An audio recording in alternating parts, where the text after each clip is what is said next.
हमारे इस चैनल में आपका स्वागत है।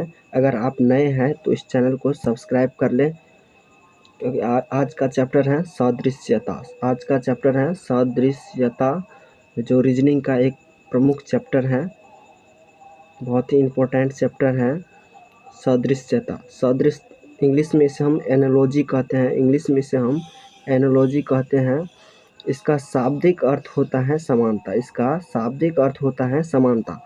समानता। सदृश्यता परीक्षा का उद्देश्य विभिन्न तत्वों, वस्तुओं, घटनाओं, क्रियाओं इत्यादि के बीच समानता तथा उसमें निहित आंतरिक संबंधों को समझने एवं विश्लेषण करने की योग्यता की जांच करता है। इस अध्याय से संबंधित पूछे जाने वाले प्रश्नों में दो युग्म या जोड़े दिए गए होते हैं।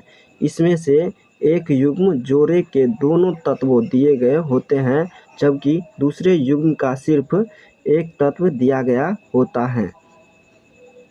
होता है और दूसरे तत्व के स्थान प्रश्नवाचक चिन्ह होता है। दिए गए पहले युग्म का सावधानीपूर्वक परीक्षण कर उसके तत्वों के बीच संबंध ज्ञात करते हैं। यही संबंध दूसरे युग्म में लागू कर प्रश्नवाचक चिन्ह के साथ आने वाले तत्व को ज्ञात करते हैं। प्रश्न में दिए गए निम्न दो प्रकार के संबंध स्थापित हो सकते हैं।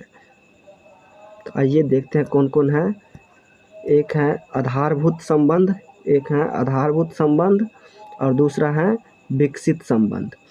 तो आधारभूत संबंध में इस प्रकार के संबंध में प्रथम युग्म के दोनों तत्वों में जो संबंध होता है, ठीक वही संबंध द्वितीय युग्म के दोनों तत्वों में होता है। जैसे देखो, एक है 1:2 दिया हुआ है, समानुपाती 3:4 हुआ।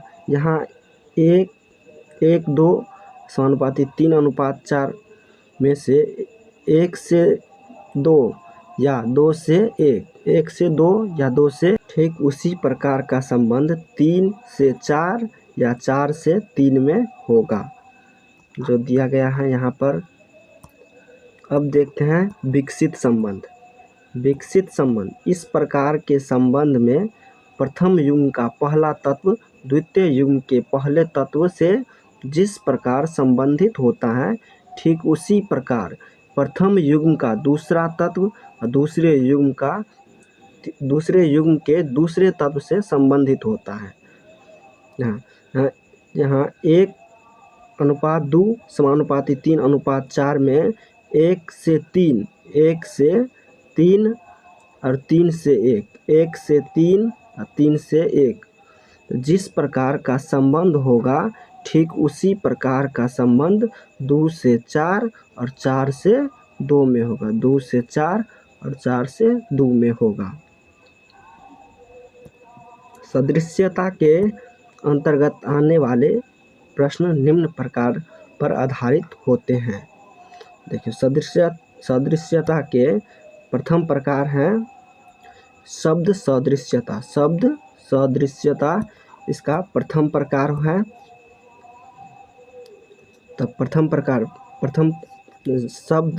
शब्द सदृश्यता के अंतर्गत पूछे गए प्रश्नों में शब्दों के दो युग्म दिए गए होते हैं। इन दो युग्मों में किसी एक युग्म में एक शब्द के स्थान पर प्रश्न चिन्ह दिया गया होता है। अभ्यर्थियों को पहले युग्म के शब्दों के बीच संबंध को ज्ञात कर उत्तर विकल्पों में से उस शब्द का चयन करना होता है जिसका संबंध दूसरे युग्म के शब्दों से वैसे ही होता है जैसे कि पहले युग्म के शब्दों के बीच होता है। कुछ प्रश्न में केवल एक युग्म दिया गया होता है तथा अभ्यर्थी को उस युग्म के समान युग्म उत्तर विकल्प में से ज्ञात करना होता है। तब क्वेश्चन देखेंगे। वह विकल्प चुने जो तीसरे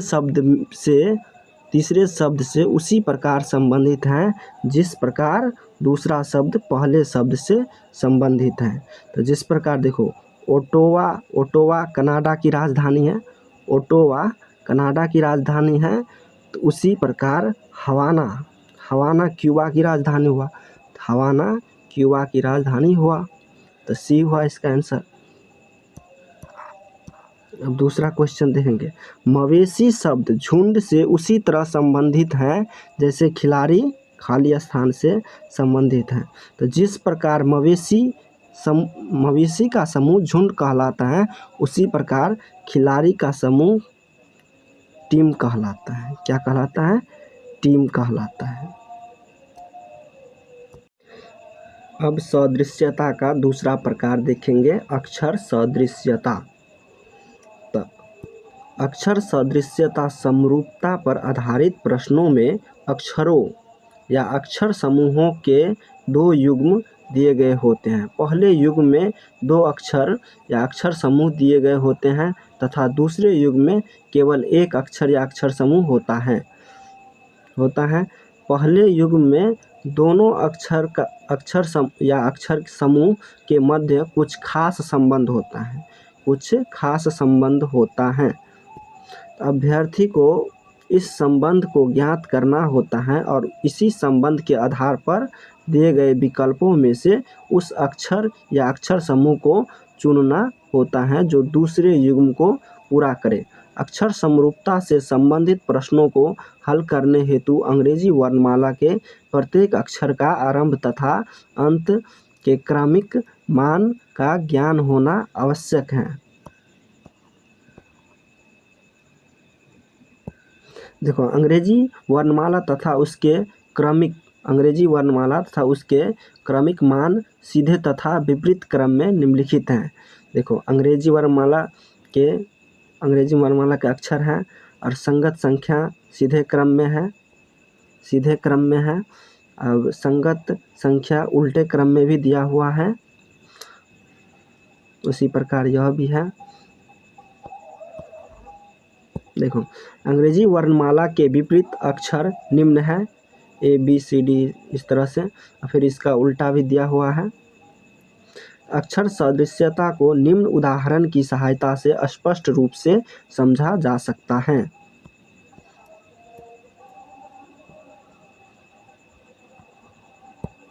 अब क्वेश्चन, उस विकल्प का चयन कीजिए जिसके पांचवें अक्षर समूह से वही संबंध है जो दूसरे अक्षर समूह का पहले अक्षर समूह से है और चौथे अक्षर समूह का तीसरे अक्षर समूह से है।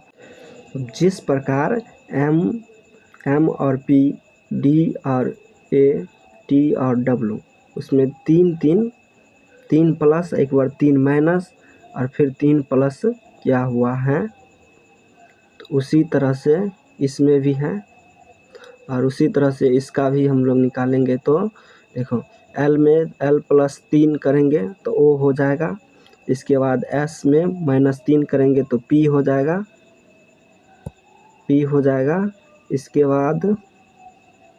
इसके बाद K प्लस 3 है तो K प्लस 3 करेंगे तो N हो जाएगा। इसका राइट आंसर हो जाएगा OPN D, इसका राइट आंसर हो जाएगा OP और N हो जाएगा।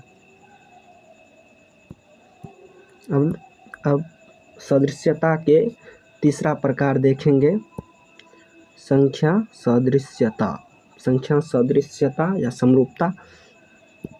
संख्या सदृश्यता समरूपता पर आधारित प्रश्नों में संख्या या संख्या समूह के एक या दो युग्म दिए गए होते हैं। पहले युग्म में दो संख्या, तीसरे संख्याओं का एक समूह दिया गया होता है। पहले युग्म के 2-3 संख्याओं के मध्य कुछ विशेष संबंध दिया गया होता है। अभ्यर्थी को इस विशेष संबंध को ज्ञात करके पूछे गए प्रश्न का उत्तर दिए गए विकल्पों में से ज्ञात करना होता है। संख्या समरूपता में संख्याओं के बीच निहित संबंधों के आधार पर प्रश्न पूछे जाते हैं। ये संबंध संख्याओं के क्रम, उनके वर्गों या घनों के क्रम, अभाज्य संख्याओं के क्रम आदि गणितीय संक्रियाओं पर आधारित होता है। अब संख्या सदृश्यता के आगे दिए हुए उदाहरण सहायता से स्पष्ट रूप से समझा जा सकता है। तो उदाहरण है, उस विकल्प का चयन करें जिसमें समुच्च की संख्याओं आपस में वही संबंध हो जो दिए गए समुच्च की संख्याओं में है। एसएससी में पूछा हुआ प्रश्न है। देखो 14, 18, 42 है। 14, 18 और 42। जिस प्रकार 14, 18, 42 14/2 × 18/3 हुआ, तब कट 7 × 6, इसको कट करके 7 और 6 हुआ, तब 7 को 6 से गुना करने पर 42 हुआ। तो उसी प्रकार आप देखो 16, 21 और 56, 16 में 2 से भाग दिए 8 हुआ। अब 21 में फिर 7 से भाग दिए, 3 से भाग दिए तो 7 हुआ। तब 8 × 7 = 56 हो गया। अब सदृश्यता का चौथा प्रकार देखेंगे, अक्षर संख्या सदृश्यता। तो इस प्रकार के प्रश्नों में अंग्रेजी अक्षर तथा संख्याओं के बीच में एक संबंध दिया गया होता है तथा यह संबंध अंग्रेजी अक्षरों की संगत संख्याओं या अन्य रूपों में होता है। इसके अंतर्गत पूछे गए प्रश्नों में समानुपाती चिन्ह के बाईं ओर एक अक्षर युग्म व संख्याएं तथा दाईं ओर एक अक्षर युग्म या संख्याएं एवं एक प्रश्नवाचक चिन्ह दिया गया होता है। आपको यह ज्ञात करना होता है कि दिए गए वैकल्पिक अक्षर युग्म या संख्याओं में से कौन सा युग्म या कौन सी संख्या ऐसी है जिसकी दाईं ओर वाले अक्षर युग्म संख्याओं के ठीक उसी प्रकार का संबंध है जैसे कि बाईं ओर के अक्षरों के युग्म की संख्याओं में है। तब क्वेश्चन देखो, STAR हुआ है। STAR में S 19वां स्थान पर है, T 20वां स्थान पर है, A फर्स्ट स्थान पर है और R 18 स्थान पर है। इस तरह से लिखा हुआ है।